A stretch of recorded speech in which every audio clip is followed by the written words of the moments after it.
수도권 광역급행철도 GTX-A의 평일 이용객이 정부 예상의 절반에도 미치지 못하는 걸로 나타났습니다. 주요 역들이 아직 개통되지 않은 이유도 있지만 기존 역의 접근성과 인프라가 아직 부족한 영향이 있다는 분석도 나옵니다. 차유정 기자입니다. 지난달 30일 개통을 시작한 GTX-A. 동탄에서 수서까지 19분이면 이동이 가능해 이른바 수도권 30분대 출퇴근 시대에 막을 열었다고 주목받았습니다.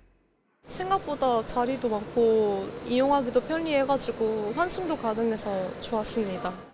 그러나 초반 이용률이 기대에 훨씬 미치지 못하고 있습니다.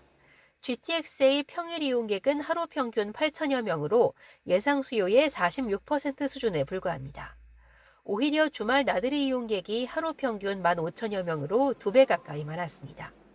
출퇴근 이용이 저조한 가장 큰 이유는 주요 역들이 아직 개통 전이기 때문입니다.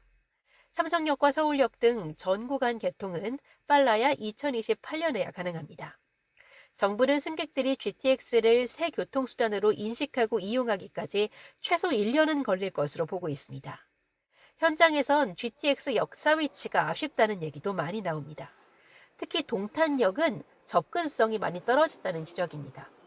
동탄역은 인근 주거단지와 단절돼 주민 불편이 커서 노면전차 트램이 추진 중인데 이것도 2027년에야 개통됩니다. 동탄 외곽 지역 있잖아요.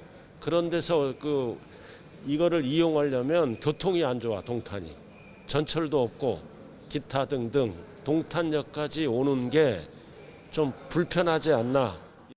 전문가들은 GTX가 지하 40-50m 밑에서 운영되는 만큼 버스 등 지상교통과의 원활한 연계가 필수적인데 아직은 부족하다고 진단합니다.